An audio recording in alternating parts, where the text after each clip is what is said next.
Letter 15 by Charles Lamb. P.M. December 2, 1796, Friday. I have delayed writing thus long, not having by me my copy of your poems which I had lent.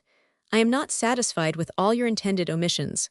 Why omit 40, 63, 84? Above all, let me protest strongly against your rejecting the complaint of Ninethoma, 86.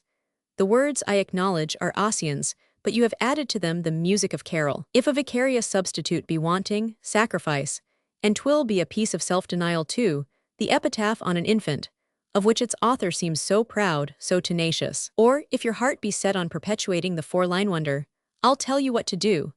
Sell the copyright of it at once to a country statuary. Commence in this manner Death's prime poet laureate, and let your verses be adopted in every village round, instead of those hitherto famous ones, afflictions sore long time I bore, physicians were in vain. I have seen your last very beautiful poem in the monthly magazine, write thus, and you most generally have written thus, and I shall never quarrel with you about simplicity. With regard to my lines, laugh all that weep, etc. I would willingly sacrifice them, but my portion of the volume is so ridiculously little, that in honest truth I can't spare them. As things are, I have very slight pretensions to participate in the title page. White's book is at length reviewed in the monthly. Was it your doing, or Dyer's to whom I sent him? Or rather do you not write in the critical? For I observed, in an article of this month's, a line quoted out of that sonnet on Mrs. Siddons with eager wondering and perturbed delight. And a line from that sonnet would not readily have occurred to a stranger.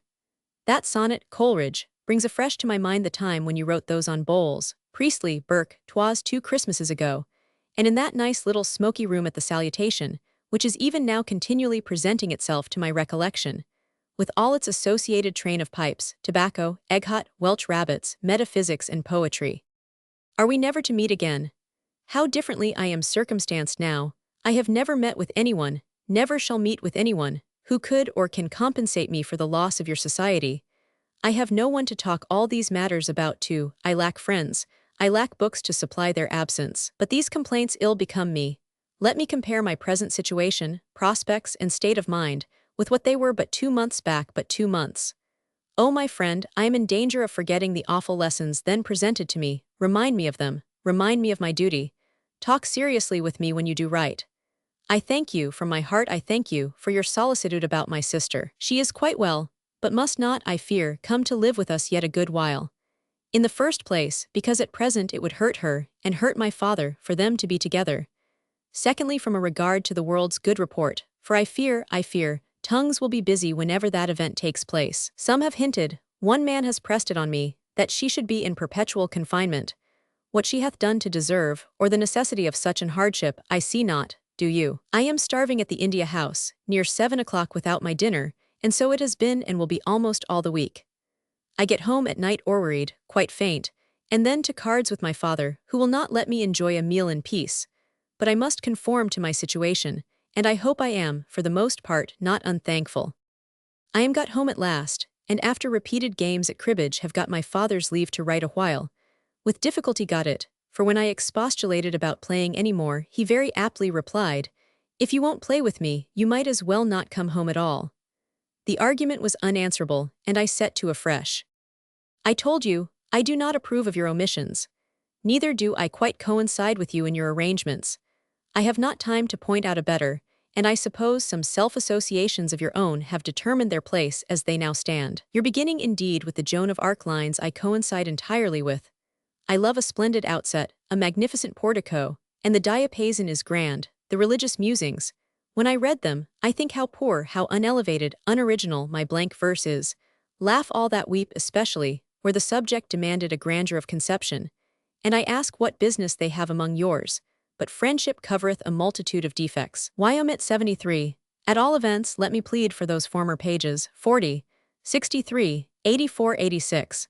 I should like, for old acquaintance' sake, to spare 62. 119 would have made a figure among Shenstone's elegies. You may admit it or reject as you please. In the Man of Ross let the old line stand as it used. Wine-cheered moments, much better than the lame present one.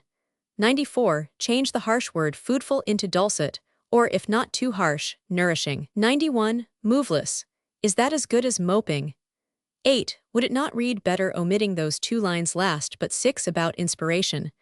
I want some loppings made in the Chatterton. It wants but a little to make it rank among the finest irregular lyrics I ever read. Have you time and inclination to go to work upon it? Or is it too late, or do you think it needs none? Don't reject those verses in one of your watchmen, dear native brook, and sea.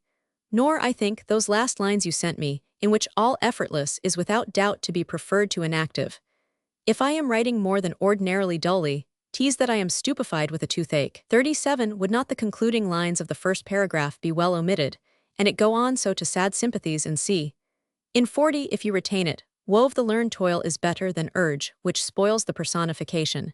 Hang it, do not omit 48, 52, 53. What you do retain though, call sonnets for God's sake, and not effusions, spite of your ingenious anticipation of ridicule in your preface. The last 5 lines of 50 are too good to be lost, the rest is not much worth. My tooth becomes importunate, I must finish. Pray, write to me. If you knew with what an anxiety of joy I opened such a long packet as you last sent me, you would not grudge giving a few minutes now and then to this intercourse, the only intercourse I fear we two shall ever have, this conversation with your friend, such I boast to be called. God love you and yours. Write to me when you move, lest I direct wrong. Has Sarah no poems to publish? Those lines 129 are probably too light for the volume where the religious musings are, but I remember some very beautiful lines addressed by somebody at Bristol to somebody at London. God bless you once more. Thursday night. This letter refers to the preparation of Coleridge's second edition of his poems. Why omit 40, 63, 84? These were Absence, To the Autumnal Moon, and the Imitation from Ossian. The epitaph on an infant ran thus: Ere sin could blight, or sorrow fade, death came with friendly care, the opening bud to heaven conveyed and bade it blossom there. Lamb applied the first 2 lines to a sucking pig in his Elia essay on roast pig, many years later. The old epitaph runs: Afflictions sore long time I bore, physicians were in vain, till heaven did please my woes to ease, and take away my pain. Coleridge's very beautiful poem in the Monthly Magazine for October was reflections on entering into active life, beginning, Lo was our pretty cot. Lamb's lines, Laugh all that weep, I cannot find, we learn later that they were in blank verse. Falstaff's Letters was reviewed in the Monthly Review for November, 1796, very favorably. The article was quite possibly by Coleridge. The sonnet on Mrs. Siddons was written by Lamb and Coleridge together when Coleridge was in London at the end of 1794, and it formed one of a series of sonnets on eminent persons printed in the Morning Chronicle, of which those on Bowles, Priestley, and Burke were others.